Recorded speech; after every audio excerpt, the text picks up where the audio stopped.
Good morning, good afternoon, and good evening, everyone. Namaste from Nepal. In Nepal, we mean like Namaste means the light inside my soul honors the light inside your soul. So let me say this again. Namaste. My name is Shreya Kesi, and I am one of the 5 campaign coordinators for MOCOP. You will meet the rest of us: David from Nigeria, Sophia from Peru, Amit from UK, and Tamzilin from Fiji over the course of the weekend as we facilitate your sessions. This event has been organized by us and our brilliant MOCOP volunteers with the support of core staff, ads, students organizing for sustainability, SOS UK, who hosts the MOCOP campaign. So just to give a little overview of MOCOP, MOCOP is a global movement of young people with empowerment and representation at its core, campaigning for our leaders to implement policies dedicated to meaningful climate action. In November 2020, we ran a 2-week virtual youth conference to fill the void of COP26, which culminated with a global declaration to world leaders with 18 policy asks.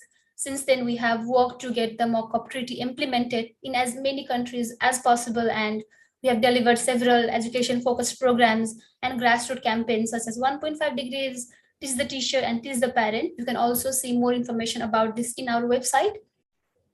MOCOP, as organizers of this event, we have made the commitment to foster the language justice as part of our events and in our vision of social justice. So the interpretation is available for the delegates of the MOC EMS that have joined via Zoom today. Language justice is a way of cultural organizing, self-determination, racial justice, and organizing across lines of language. We have worked with Common Languages, a non-profit collective whose goal is to facilitate multilingual organizing for social movements to do this. And most of the sessions of this event, apart from the youth breakout room sessions, will be held in English, Spanish, and French as a way of supporting youth delegates to participate. All of our interpreters are youth volunteers, and we really appreciate their time and hard work. And a reminder that this session it will be held in English, Spanish, and French. Delegates, please follow the guidelines on the screen to be able to follow the call. Throughout the day sessions, throughout the day sessions will be in different languages, and the facilitator will let you know what to do at the beginning of your session. Please also follow the guidelines on the screen to be able to follow the call. And bear in mind that everyone in this call will need a language channel as facilitation, and speakers will be using different languages. And this also includes English speakers as well. The session will be in English. So if you need translations into Spanish or French, please join an interpretation channel by clicking on the interpretation mode and choose the language you would like to hear. For better sound quality, please mute the original audio. And thank you again to our team of volunteer interpreters supported by Common Language. Please be patient and share compassion with the team. Speakers, please remember to speak slowly and clearly. I will also try to do the same because I'm naturally a fast speaker. And share compassion with each other. And let's also try to avoid regional vocabulary, acronyms, and jargon wherever possible, because we want this session to be clearly understood by all of the delegates. We do have a team available for technical support throughout the event, so please send a message via the chat box or the delegate WhatsApp group if you need any forms of assistance. Those providing support will have technical support in their Zoom name, so you can also see that right now in the Zoom. I will pause for a few seconds for you to join the relevant language channel. If you are facing any problems, please let the staff people know.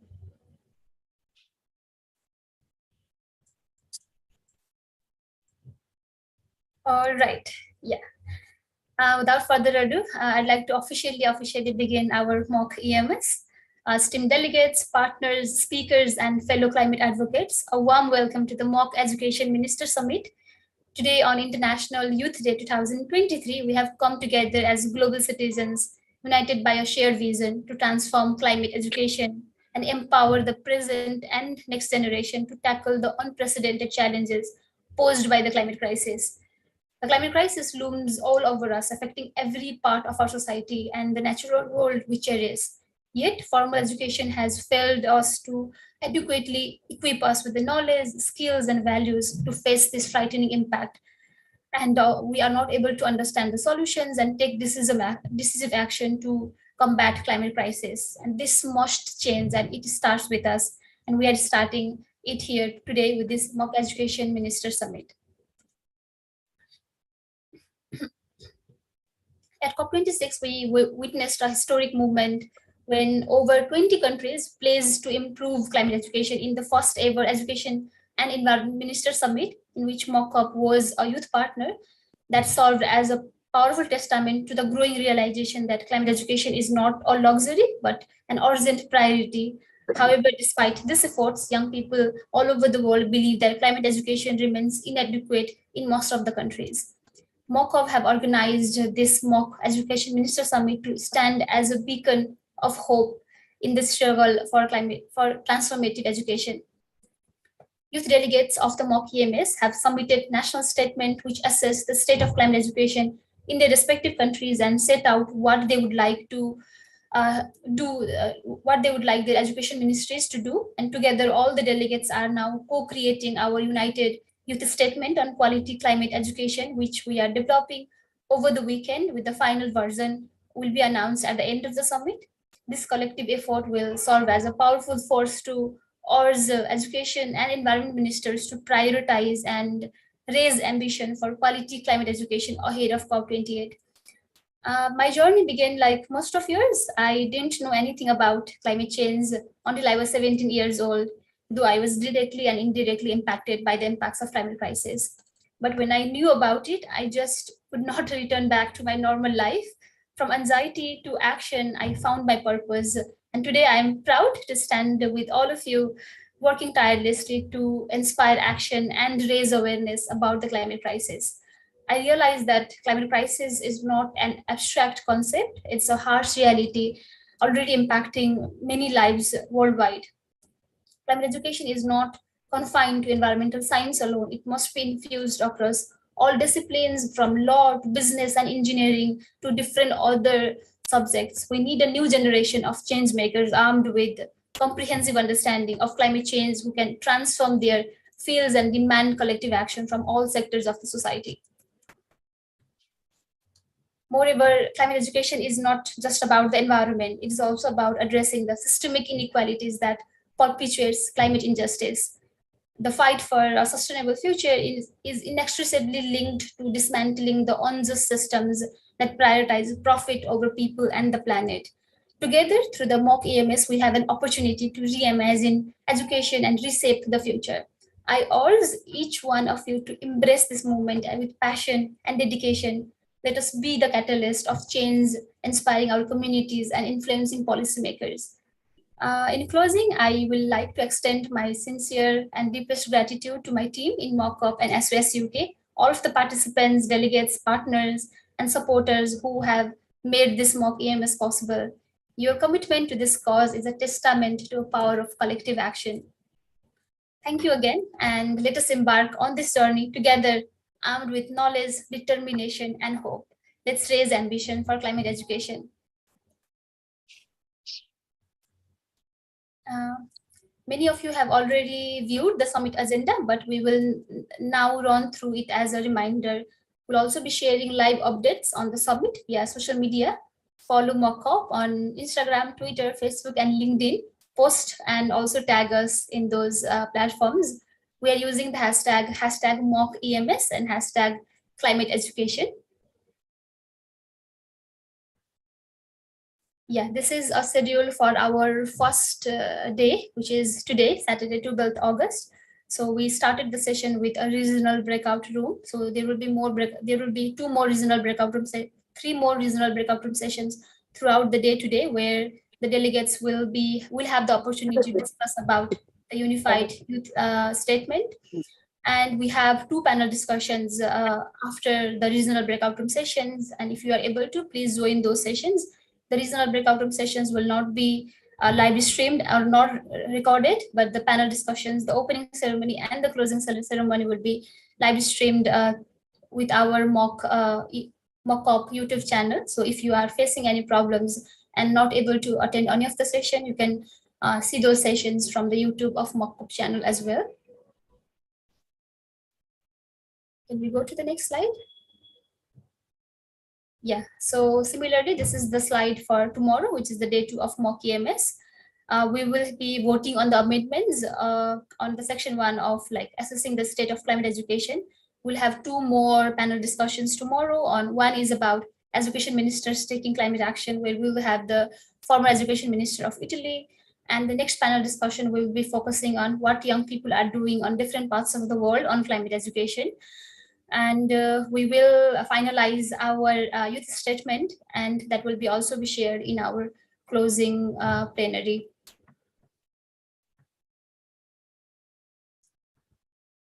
All right. As I said before, mock-up prioritize inclusivity and fosters an environment where all participants are urged to show mutual respect and understanding and active listening. We emphasize the importance of recognizing personal privilege, acknowledging our diverse backgrounds, and maintaining a willingness to learn. So with this brief introduction of mock-up, mock EMS, why we are trying to do mock EMS, and like what are the objectives that we will set after the mock EMS, I would like to go with our first speaker today who has joined us. I'm delighted to welcome our first speaker, Dr. Omnia El Amrani, who was the youth envoy for the COP27 president and a medical doctor from Egypt. She is a climate change and health junior policy fellow at Imperial College London and has more than 7 years of experience in climate change, facilitating over 74 hours of training sessions in 15 countries globally. I think everyone in the room knows her. Yeah, welcome, Omnia. Over to you. Yeah, thank you so much, Shreya, for the wonderful introduction and for really inspiring us through your amazing work. And thank you all for having me, and happy International Youth Day. And it's very exciting to be with you all. What I would love to share first is how I personally started working on climate change. And it was when I was a second-year medical student. And I started to realize that as a medical doctor in the future, my responsibility doesn't just lie towards my patient, but it lies towards the health of my community, which is now shouldering the impact of climate change, not just on our health, but also our mental well-being, especially the ones who are most affected and the most vulnerable, particularly young people. And then recognizing that and being also the first line responder to the impacts of climate change on health. And this is something I realized when I was doing an internship in emergency medicine, and I witnessed Hurricane Irma for the first time in Miami. And then going back to Egypt, I decided that I would like to act on climate change as a student in my own university. So I joined a global medical student movement that was there in 133 countries. And one of the very first things I worked on was climate education. I led a group of incredible researchers, and we looked at whether climate change was mentioned in the curriculum of medical students across 112 countries. We discovered that less than 15% had a mention of climate change, which meant that the medical students and the health professionals are not well prepared to address the impacts of climate change on the health of their patients and communities. And based on that, we started working with 5 countries who have successfully integrated climate change. And in my country, Egypt, it's not just across medical faculties, but also across all faculties in my university. And this really brought into perspective the critical importance of education, so that we are able to build not just the knowledge and the competency of young people to understand what climate change is, but to build their resilience and to be able to cope with the impacts of climate change and to act and lead climate action when our political leaders are obviously not. But after doing that, I was very lucky to be appointed by the COP president, our Egyptian Minister of Foreign Affairs, as the first youth envoy. And why was this position created for the first time within the presidency team? First of all, young people have a fundamental right to be actively and meaningfully engaged in the climate process, both in climate action at the national level, but also in the global intergovernmental decision-making process. And at the same time, we see that as young people, we are 1.8 billion as a demographic, but we are disproportionately being affected by the impacts of climate change on our health, well-being, but also on our access to food, water, education, decent job opportunities, and the basic healthcare services that we need. Why do I say that? Because of the numbers that we are seeing right now. We know that 1 out of 5 children and young people around the world do not have access to the basic drinking water that they need. 9 out of 10 breathe in polluted air. And so many others are experiencing acute malnutrition because of lack of access to food. But also we know that particularly for education, and according to the Malala Foundation, in 20 years, more than 12.5 million girls, their education is going to be affected and they will not get the access that they need. And this is if we continue on the lack of climate action that we are seeing right now. What was even more distressing at COP is that the activism and the messaging and the advocacy of the young people outside the negotiation rooms remain siloed from the decision-making discussions that take place inside. And this is what we wanted to respond to as the presidency. And my task was to integrate the perspectives, challenges, and the solutions that are proposed by young people directly into the design and the delivery of COP, so that young people's values and perspectives are respected, listened to, integrated, and then setting a mandate to all the upcoming presidencies to do the same, and not just appoint a youth envoy, but to have a team of young people that are equal and natural partners to the design and the implementation of conferences and negotiations like COP. And we did that by, first of all, working with Yongo, the biggest children and youth constituency, to the climate change process, and working with them to design the first ever youth-led climate forum, where we had the negotiators and the ministers speak to the young people in the same roundtable, giving young people the space to share their policy demands that were developed in the Global Youth Statement. We also had the first ever Children and Youth Pavilion, which was an independently youth-led space. Young people had the opportunity to invite the policymakers to come to them, speak, and have a meaningful intergenerational discussion to see the solutions and how the policies and action for climate change can be co-developed and co-led as young people in the process. But if we want to focus on taking these commitments and implement and policies that are being developed into the national level, it is very important to have that within education. Integrating climate education is important because it also builds the agency of young people to feel that they are powerful within their own community, within their own society, and at the same time that they are able to develop their own solutions, their own ideas and perspectives, and really push back with their countries, push back on their political leaders that are not taking the necessary action, and hold them accountable for the commitments that they take and they adopt in events like COP. And it's also important that climate education is about developing materials, developing knowledge together with the educators, with the schools, with the universities. And it's not us versus them, it is us working together to build the capacity of the younger generations that we have the right to build their understanding and help them protect their health as well as the health of the planet on which life depends on. So this would be my key message, that what you are going to do and we are going to do together for the next days is very critical to really shape the policies and really shape the health of our generation, and ensure that it is safe, that every young person gets to have the future that we want and we deserve. We know that we have the solutions and we know what needs to be done.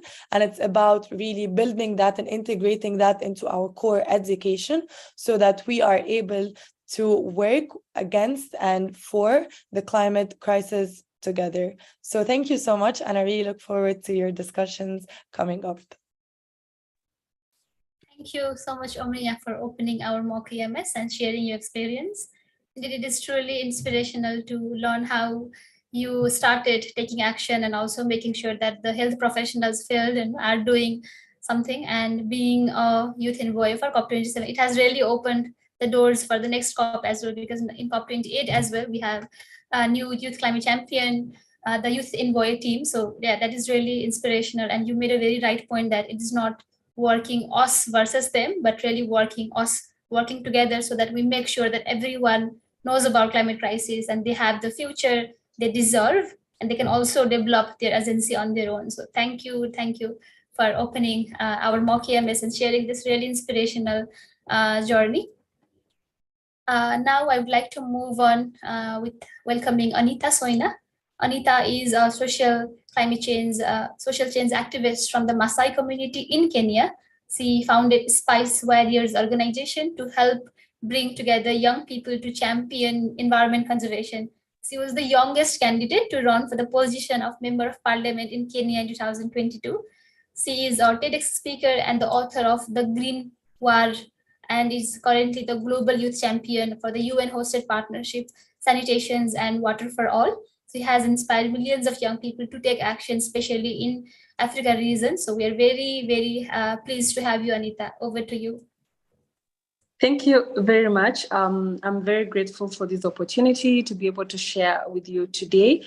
And basically, just to start with how I joined the movement, is that I started my journey as an environmental champion after completing my high school education, that is in 2017, while in the political space. So I met my current mentor, who was so keen to understand why at such a young age, while I was not eligible to vote, why I was in the political space. And so I told him that I just had interest in giving back to the society, and also with my participation in the scouting club back in high school, it encouraged me to understand ways of giving back to the society. Then he introduced me to the UN SDG goals. I had never heard about that anywhere. So that was the first time, and then monitored me and made sure that I learned, and then asked me to pick on some of the SDGs that I found them that I could champion for. So at first I picked SDG 1 and 2 because it was just a matter of collecting food stuff and organizing food drives and donating to those who could not afford. But then as I continued to read more about the Sustainable Development Goals, my attention was drawn to SDG 13, which is climate action.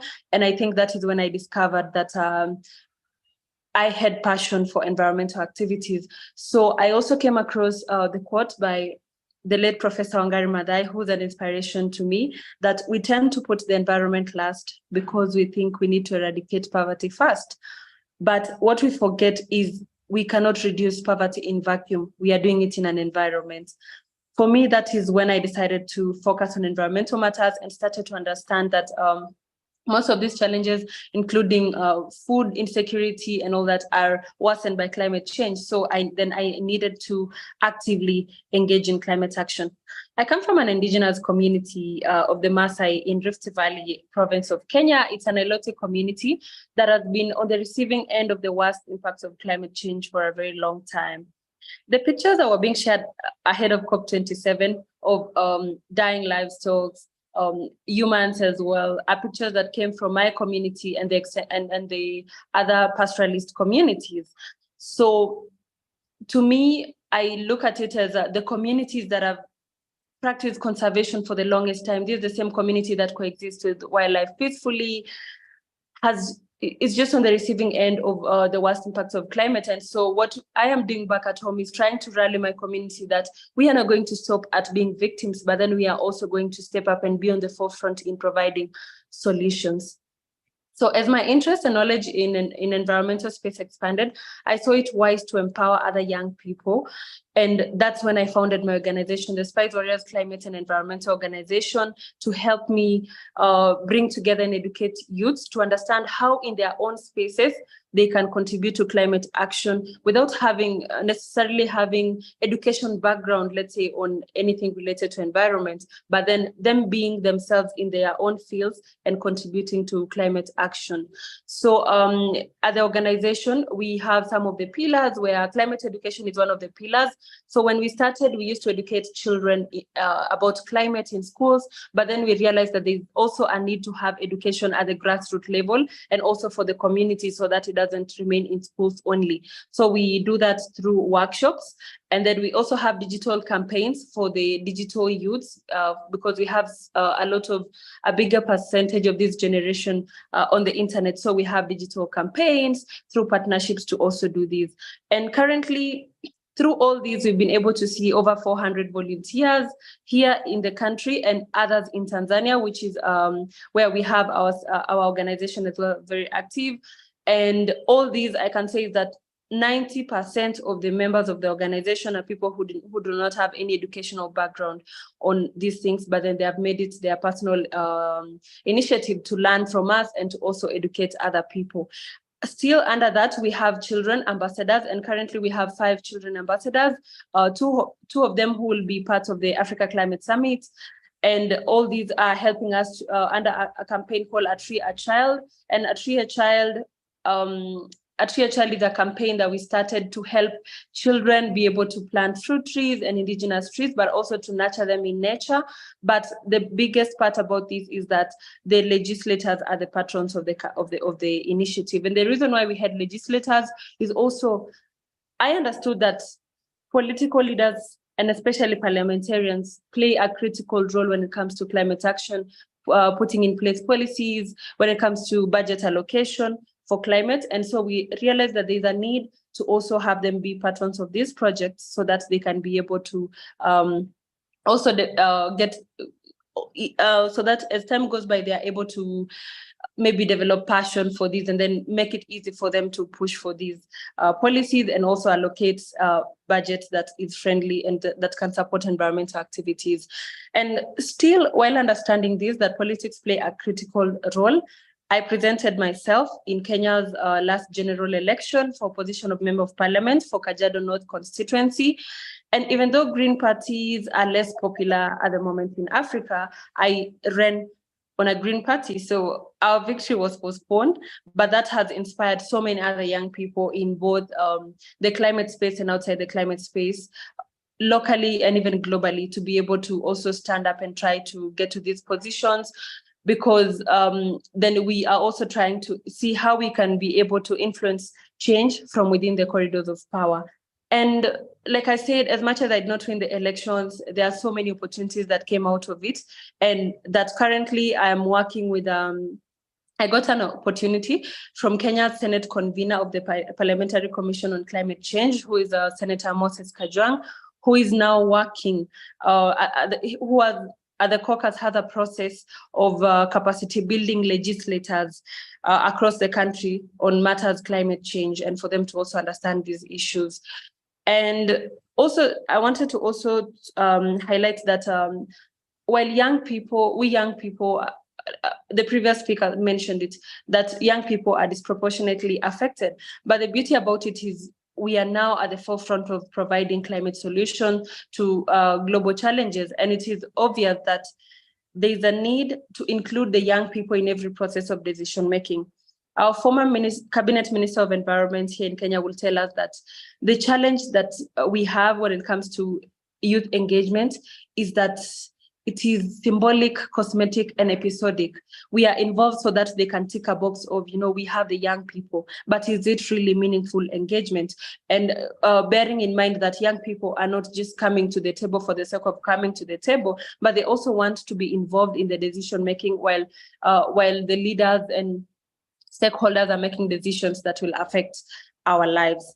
And climate justice is really very important as we discuss all these issues, because like I said, it disproportionately affects different groups, vulnerable communities, those who contribute least to it.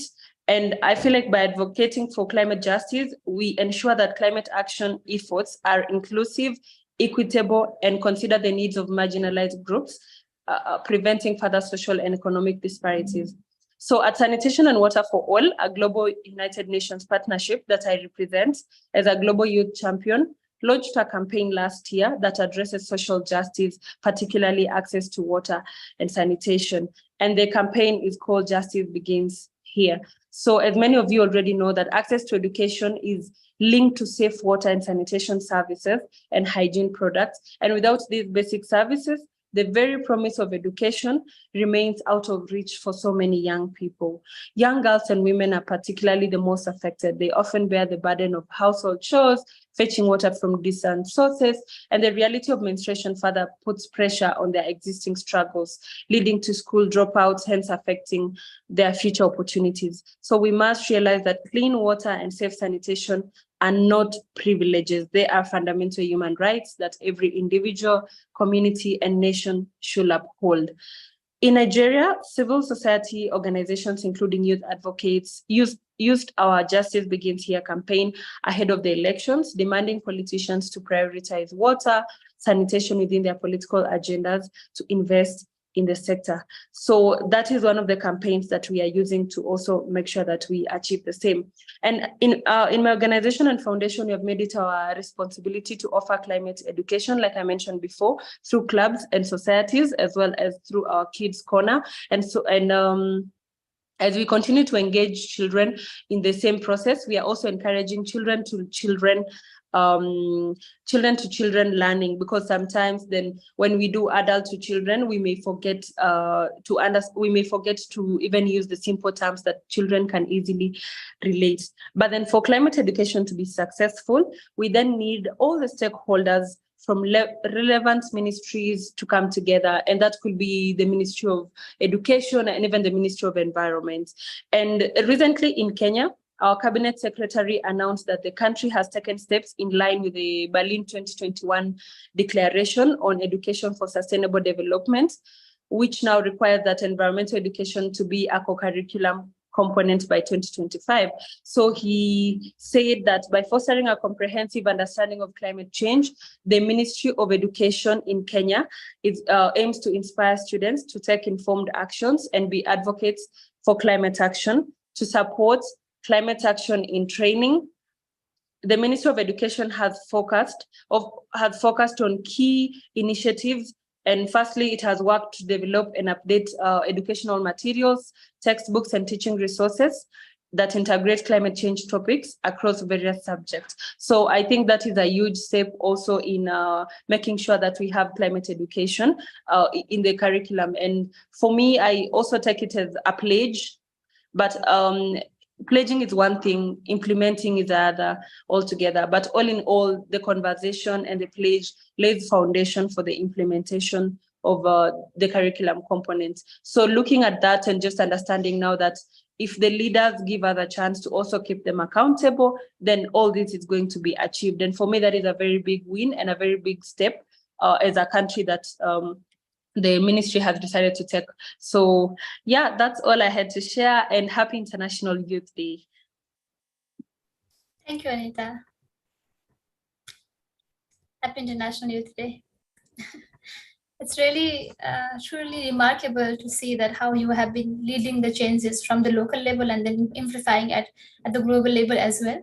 So just yesterday, we were having one like local level conference and talking about that, like especially countries in South Asia, we don't have this Green Party who talks about environment. Therefore, we need to make sure that we are included in the decision-making spaces and so on. So to hear that you ran for the Green Party, being youngest member, even though you knew all of the decisions, it's really remarkable. And you also have been like working with children's and like prioritizing children to children learning, which is, I feel like, a really innovative approach. And we have also been doing some of that through our Teach the Parent, Teach the Teacher, and Teach the Politicians program. Thank you for joining us, and thank you for all the work that you do. So you are really an inspiration to all of us who are listening to you right now, and also to the global youth community. Thank you for making your time to join us. With this, now I would like to welcome His Excellency Dr. Tariq Al Garg, the Chief Executive Officer and Vice Chairman of Dubai Cares, a UAE-based global philanthropic organization dedicated to improving the lives of children and youth through quality education and positioning it at the heart of human development. Since joining Dubai Cares in 2009, Dr. Al Garg has successfully combined his extensive senior leadership experience with his passion for education and philanthropy to lead and mobilize a global movement of on reclaiming the role of education as a core enabler of sustainable development. Under his leadership, the organization has steadily grown its programmatic education portfolio, which has empowered over 21 million beneficiaries in 60 developing countries to date. We're really honored to have you, Dr. Tariq Al-Garg. Thank you, Shreya. Thank you very much. Well, I want to start off by thanking you for inviting me to be part of this wonderful and important gathering. It's especially good to be in the presence of incredible young people and hear about their ambitions as well. I've been asked to talk about education at COP28, which will see the first full day dedicated to youth, children, education, and skills in the history of COPs, and where the second edition of the Rewired Summit will come to life. But before I get into that, let me start out by telling you how the Rewired Summit was born and what it is seeking to achieve. For the past 15 years at Dubai Cares, we have worked to ensure access and quality education for children and young people. We have managed to reach almost 22 million children in 60 countries, and it is still ongoing. We have worked with everyone, whether they are multilaterals or grassroots entities. And as we watched and learned from the field, we came to realize that while we are working very hard to get children and young people to school, the education system has been broken for a very long time. It is not preparing children and youth for the needs of today or the future. We realized something has to change or we will not achieve our goals for humanity.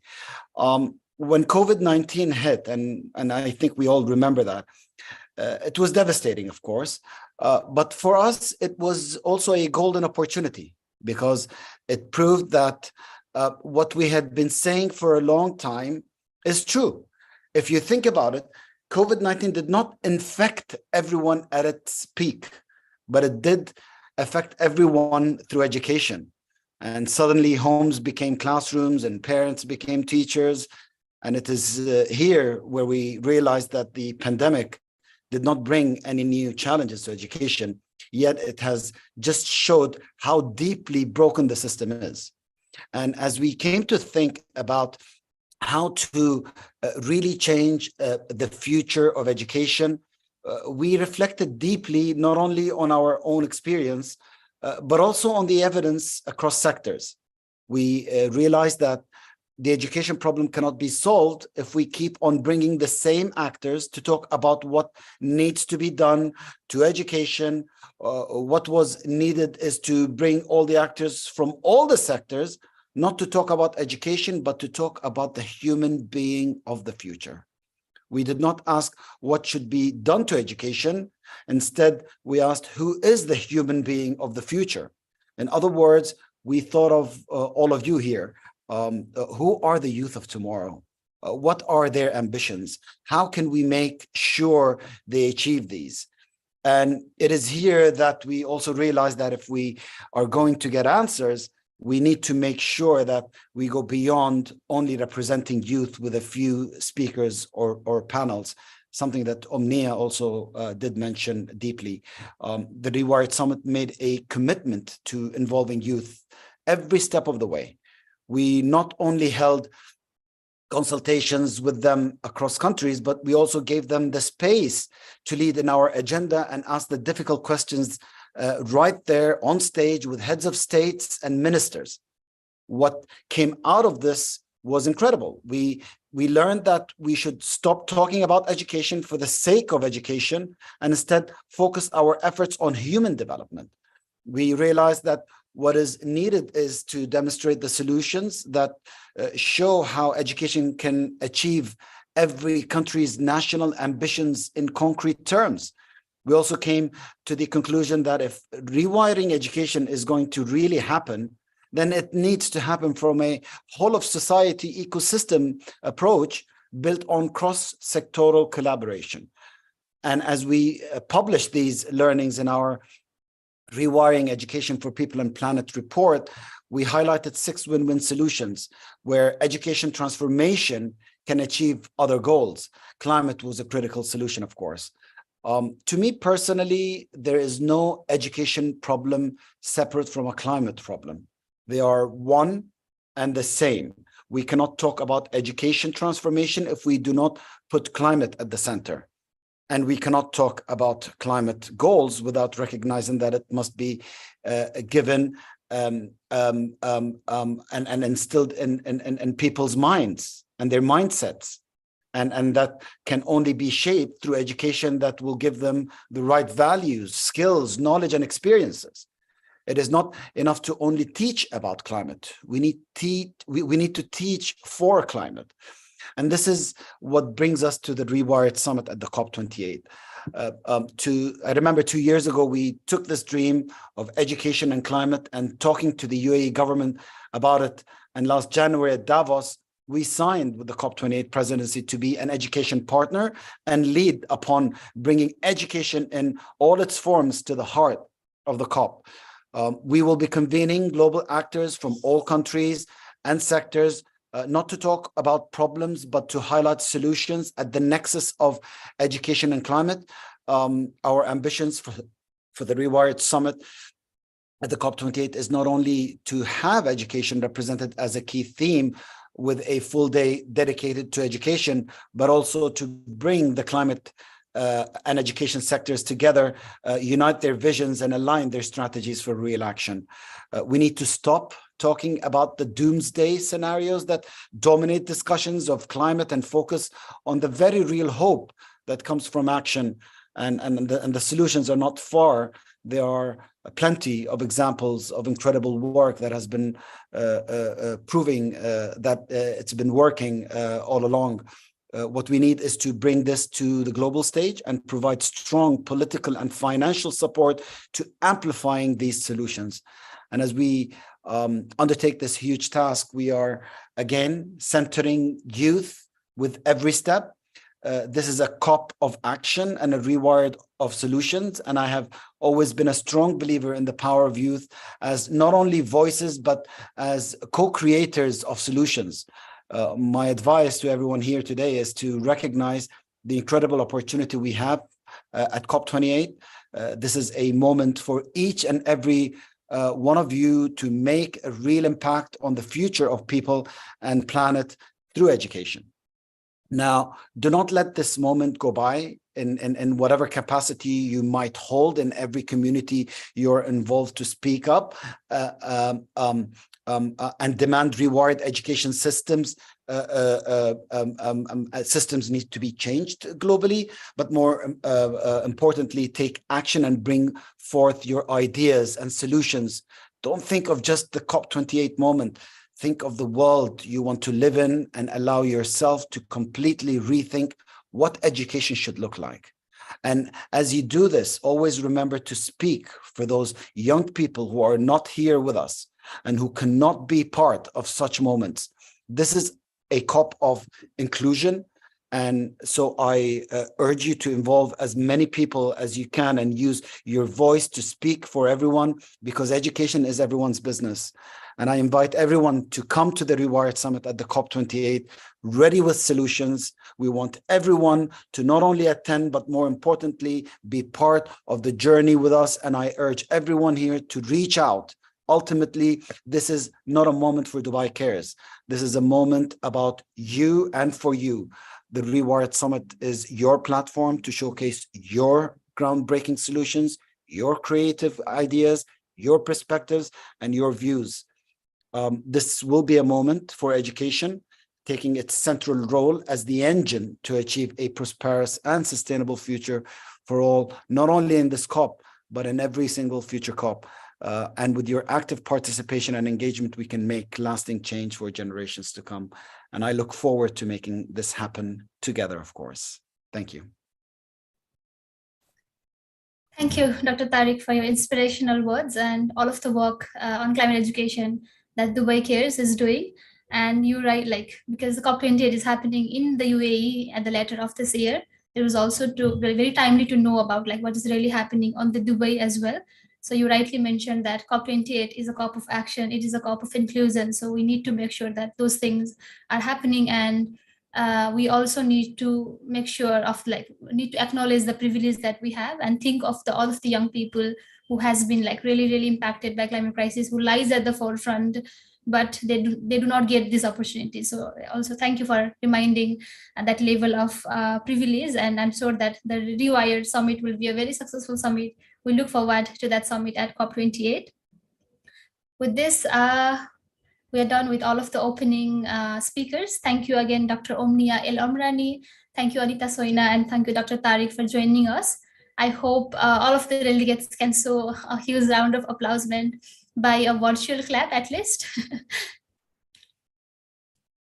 We talked about, Dr. Omnia El Omrani mentioned about being equal partners and how young people should be meaningfully engaged rather than just being a token. So which was a timely reminder. And Anita Soina, she mentioned about how she ran for the Green Party, and she is doing work at the local level, also embracing the cultures and traditions from our indigenous background in Kenya. And Dr. Tariq mentioned about the work that Dubai Cares is doing, the critical overlapping between the climate education and the climate action, and even education transformation. So he told about that education transformation and climate action, they are same. So we cannot talk about transforming education without talking about climate change. That was also truly a timely reminder. Thank you very much for taking your time and sharing all the words of inspiration. And also thank you for the work that you do on the ground to empower millions of young people to make sure that they have the awareness and hope to take action. Yeah, with this, we are at the end of our opening plenary opening ceremony. Thank you to everyone who has joined this opening ceremony of our Mock Education Minister Summit. For delegates, we have breakout room sessions according to different reasons coming up right after this ceremony, where you will have the chance to discuss our youth statement with all the delegates from your region. For anyone who is joining via live stream on our YouTube, thank you for being with us. We will be back at 2 p.m. UTC for our panel discussion on climate education and international decision making. We will be joined by speakers from UNESCO, UNICEF, Yongo, Care About Climate, and the UN Youth Advisory Group on Climate Change. So make sure that you will be with us even in the plenary session. With this, I would like to say that the opening ceremony is closed here officially. Thank you for joining us again. Let's join us to raise the ambition